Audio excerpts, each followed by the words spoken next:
Cars can't kill him. Age can't kill him. And James Patterson sure as fuck can't kill him. Today we're talking Stephen King with our special guest, Senor Spielbergo. Stay tuned. Alright guys, so Stephen King, easily one of the most prolific authors on the planet, if not the most well-known author. I venture to say, yeah. I mean, there's hardly any person, save, maybe somewhere in Papua New Guinea that doesn't know about Stephen King. And even there, I think they just got Carrie. So we're going to talk about him. We're going to go through his bibliography in a sense. And it's just really a cheap excuse to show off the books. I will say I don't have all of them because, as mentioned in the previous episode, I got arrested. And for some reason, they looted me of half of my collection. Clearly, there was a King fan. Yeah, some geek on the FBI squad. That's right, the FBI squad. Loves King. No, but I do have most of them, and we're going to talk about the books. We're going to talk our impressions of the books, if we've read them, and the movies, which always everybody seems to think that he directed the movies. I don't understand that. But anyway, the man, the legend, started off pretty damn strong with a book we all know and love as Carrie. And, it's the story of a... Yes, it's a book. It's the story of a young woman in an oppressive environment. We can all identify with it. Most of us can identify with that, the whole bully scenario. The woman scenario, especially. Yeah. Being men. Being dongless. But it was, I mean, who doesn't know this story, right? I mean, young woman in an oppressive environment finally unleashes some supernatural powers, psychokinetic powers, bloodbath, whatever. But interestingly enough, he threw this away. He wasn't gonna end up turning this into his publisher after having failed to turn in anything that they bought about 5 times. He was gonna throw this sucker away, so we would have been bereft of Carrie. But thankfully, that did not happen, and it turned out to be a moderate success. And then came the movies. So Brian De Palma's Carrie. Was it a good adaptation of the book or not, Mr. Spielbergo?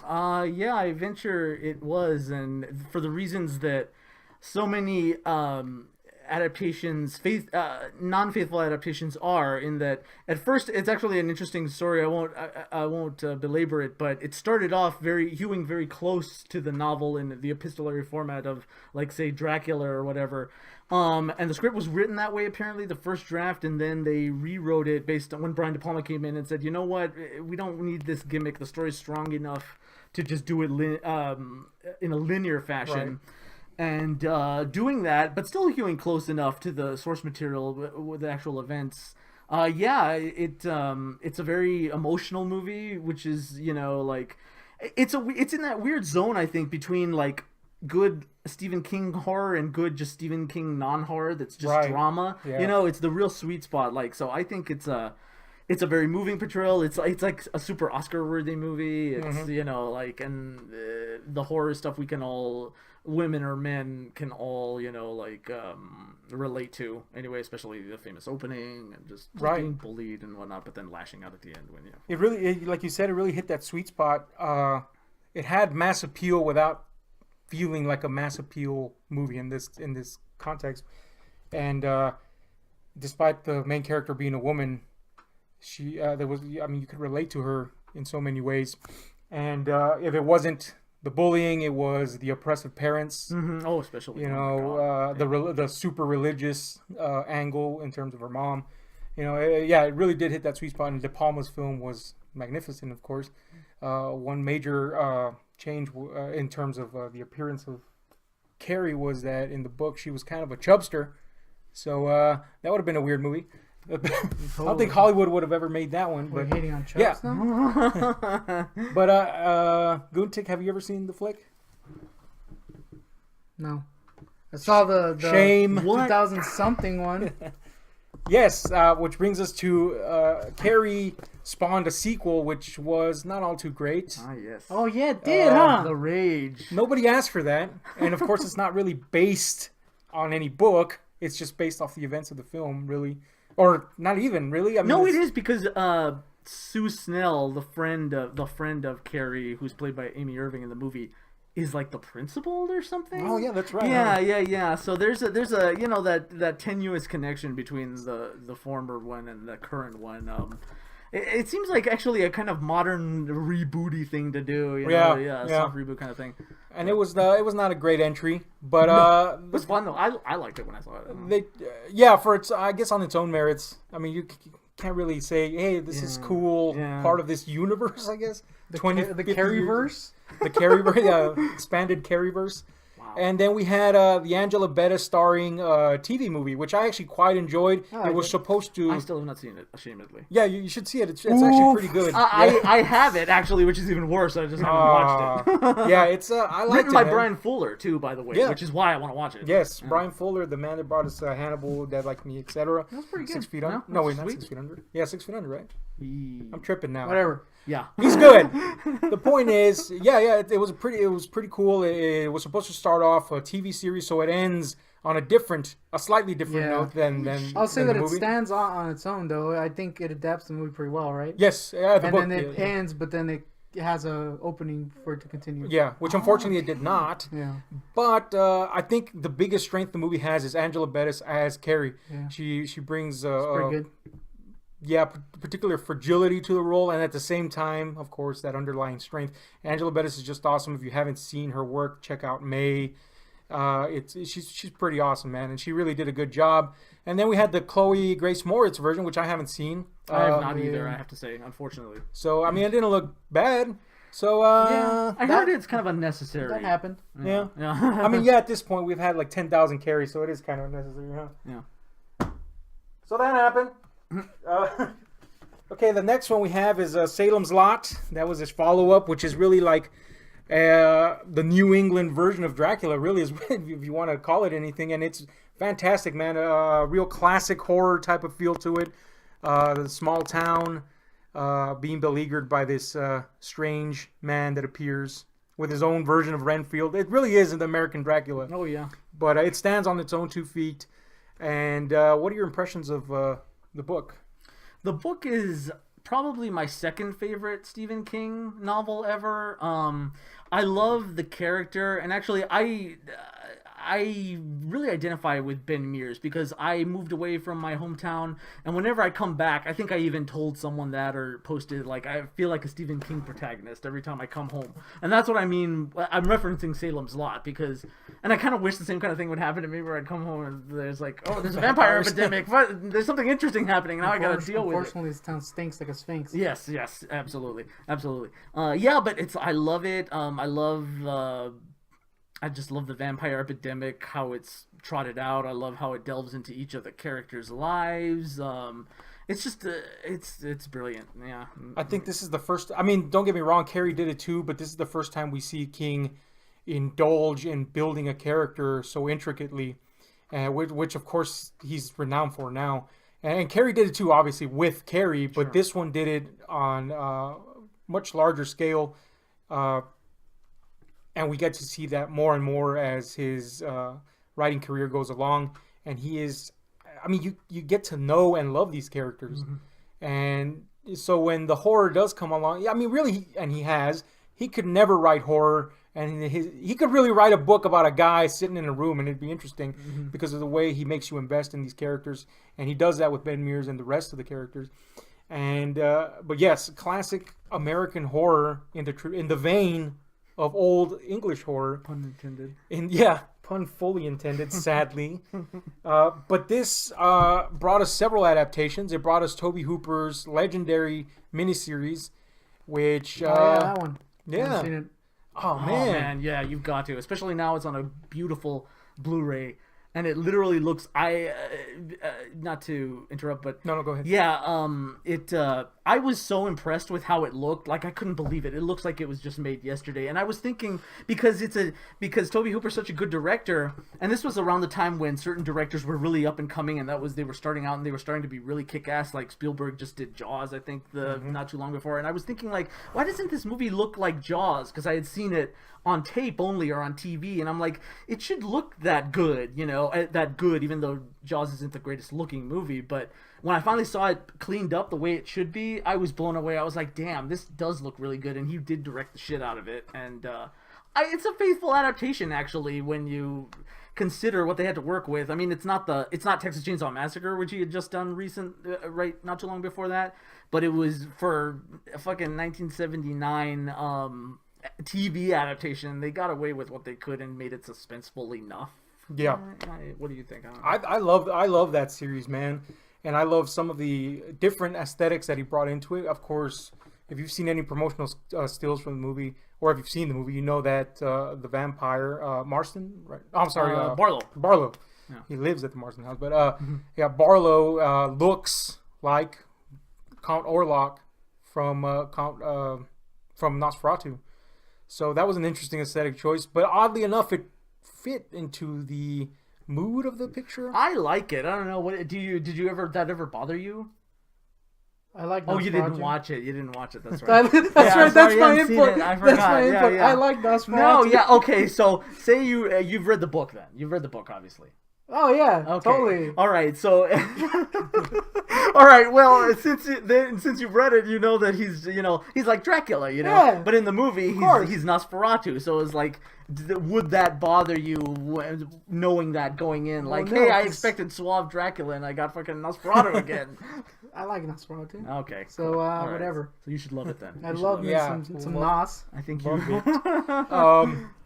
Wait, Then there was- he's got like the little like rat teeth and everything. Yes, he doesn't does. Yeah, He yeah. does. yeah. And then fucking Del Toro reappropriated again for The Strain for the show. I mean, Oh, really? it's the head vampire looks like that. Huh. Yeah. And even the Reapers, they're Yeah, bold yeah, and, really, they yeah, do. Yeah, so But yeah, man. So overall, I think we can There's agree. also another remake of it. Yes, there was the Rob Lowe starring TV series, which was, I guess, a readaptation. Yeah. I never got to see that. What are your impressions, Spielbergo? well, I'll lend it to you because you should see it. I like it. It does some interesting things. It tries to update it in an interesting way. It has a new wraparound, unlike the book. Wrapper? Yeah. It's wrapped in the construction paper type wrapping, like the torn comes in. Does a rapper wrap it? God damn. Oh, does going it off the now? Yeah, but I enjoy it. People think it. I mean, it's Rob Lowe has been Mears, so but it does things like it makes the teacher gay, so it adds a different subtext to when he has the Mike Ryerson vampire in his house staying over. Right. You know, it's a little different temptation there. You know, when So he it's becomes a not vampire. Nosferatu. No, this time it's Rutger Hauer who is Oh, Barlow. that's awesome. Yeah, I didn't know that. and he's a good one. And Donald Sutherland as Straker, Huh. which is also good. But I'll always remember how reading Stephen King wanted Donald Pleasance for Straker. That So would have been would've fantastic. awesome. But yeah, I recommend it. You know, check it out. It's hard to find, but you can find it and find it. And find it we shall. Yes. So next came, by this point, Carrie had hit the theaters, the adaptation, and his career kind of blew up all of a sudden. Stephen King, everybody wanted something of Stephen King's, and he released The Shining, which of course is probably the watershed moment in his career. Everybody knows The Shining, but more than that, everybody knows the Kubrick adaptation of The Shining, which interestingly enough deviates in some very important parts from the material provided in the book. I don't have a copy of it because they took it, but yeah, man. I mean, the book is legendary. Ryder ends up being a character in a bid to kind of clear his mind and get into the mood of writing. Takes up this job at the Overlook Hotel, which is being emptied out for the winter season, and hey, it's haunted, and they begin to influence him as well as tear apart the family, which was one of the major themes in the novel that was excluded from the Kubrick version. It was more kind of like he's crazy now, and but here's the interesting thing: the Kubrick version stands on its own as a masterpiece, and I understand King not He hates it. liking it. To this day, I think. To this day, he hates it. I understand him not liking it, but it does stand on its own. I mean, To be fair, the other adaptation is a pile of crap. Yeah, we'll get yeah. to that. Oh yeah. But if it's interesting if you must absolutely read the book. It's classic King. I think we can all agree on that. Sure. Yes, having read it, I know that. But you must also see the Kubrick movie because it's Yes, I have watched that it. story in a different light. And with completely different events, but it doesn't violate it. You don't ever feel, because it's actually a completely different artistic take with a similar structure. Let's say that, and it's beautiful. It's a beautiful movie, just like just about everything Kubrick did. It's a masterpiece on its own. Closet. So, what are your thoughts on the movie and the book? Well, the book is great. I came to the book very late. I had seen the movie first and loved it. I don't jizz over the movie like horror fans do, or not even fans, just film fans in general. They give Kubrick's movies a complete and total pass. I never had the problem that King had with it, say, because I always liked it. But I have a weird problem with the movie in that I find it more fun than scary to me. Yeah, and the me reason too. I mean is because I'm so like living vicariously that situation. I'm like, oh yeah, I get to take care of a hotel for the winter. This is awesome, you know, like, and I can start thinking like, what would I do when I'm doing that and whatnot? I wouldn't go crazy. I'd have things to do, totally, all this free time and the run of this hotel. So the same thing happens to me with Dawn of the Dead. I'm not scared at Dawn of the Dead because I think it's just so awesome to be in this shopping mall and have it, you know, so. And I do agree with Stephen King on certain ways. Like Stephen King talks about, like, he always references the scene where like Shelley Duvall is looking at the novel that's just all work and no play, makes Jack a dull boy, repeat it over and over. And he has a real problem with how Kubrick stages that, where it's like you're on her moving towards her and whatnot, and he says like, well, what should happen? Obviously you should cut back and you don't see anyone there, and he just comes from somewhere you don't expect and scares you. Right. But instead, it's on her, and he comes into the frame, and then he just asks better. her. Well, it is, but it's not. It does. That whole scene doesn't scare me. I don't think. I don't know if it's supposed to. Like a scare scene is supposed to like goose you at the end. You know, it's supposed to really like make you react. And what is really the tension in that scene? Was it played like that? I haven't seen the movie. So you know, it's just that, you know, at the end, at the apex of the scene, it builds to basically her hitting him with a bat down the stairs, and it's not even done sensationally. So I can kind of see what he's saying. It's like, I mean, Kubrick is not a horror director, so that's what he's saying is like a horror director would have made this scary, but Kubrick is up to more. Let's be honest. Yes, so I mean, absolutely. you know, so you can. It's just something I noticed where I'm like, I can kind of see where you're coming from, but it's still a good movie. I mean, it's still a classic. No, Yes. I think we can all agree the best adaptation though is The Simpsons adaptation. I'm glad you brought that up because you're absolutely right. Oh my is. god, you cannot not still laugh. You can't. That's scenes in that can't pop in your head, and you can't keep from laughing the whole day. You know, it's like Somehow they've overcome the weight and magnitude of Kubrick's film. And it's just that happens. No, it doesn't. But And then, of course, the remake that stunk like a sphinx. yes, here's where it gets interesting because later Stephen King, in his endless mission to just kind of hide Kubrick's To delete Kubrick. to delete Kubrick, Kubrick's Delete it. vision. He adapted his own book into a screenplay and had a good friend of his, he had worked with before, Mick Garris.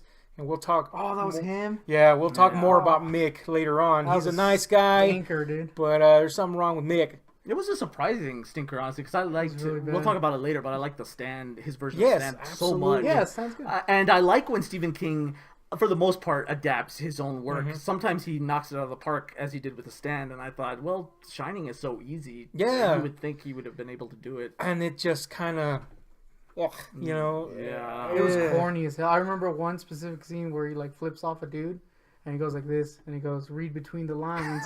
And that's when I was like, ah. And see, the weird thing is, in the book, he could get away with lines like that It because was of just- yeah. It's just the acting was not up to It was par. bad. The effects were definitely not up to par. The topiary scene, especially, which Yes. was in people's imaginations all the time, and I think was one of the biggest hurting points when they didn't see it in the Kubrick version. They were like, "Oh, CGI, the Age of Jurassic Park. We're going to do those topiary animals like, killer now." And nope. instead, they look like moving topiary animals. It was tragically bad. It was very long-winded, and the acting, like I said, really ruined a lot. And Mick Garris, I mean, I don't know if to blame it on him. I gotta blame it on him. But the cinematography did not match the subject matter at all. No. But definitely, it was not a good adaptation. We can't move on without mentioning the worst part of it. That kid. I'm Oh sorry. yes. Shit, I don't even remember. Oh, that. dude. Well, He was better terrible. for you. You have banished it from your mind. We gotta live with it. Those of us who remember Yes. that kid's performance. Terrible. And that kid's frozen mouth, frozen expression of I don't know what's wrong with poor kid's mouth. I'm sorry. No offense to anyone with a disability or whatever that would screw your mouth into that weird pucker that kid has, because that's what it is. Anus like. It's very heinous. Like, I'm sorry. I want to see what he looks like now because Oh, it's good because he's actually our number one fan. no, he's gonna kill himself. He currently starred in Rectuma, so you can check him out there. So But yes, I think terrible. we've gone a little long. All right, We should yeah. wrap it up here and then we'll continue. Stay tuned for part 2. Part 50.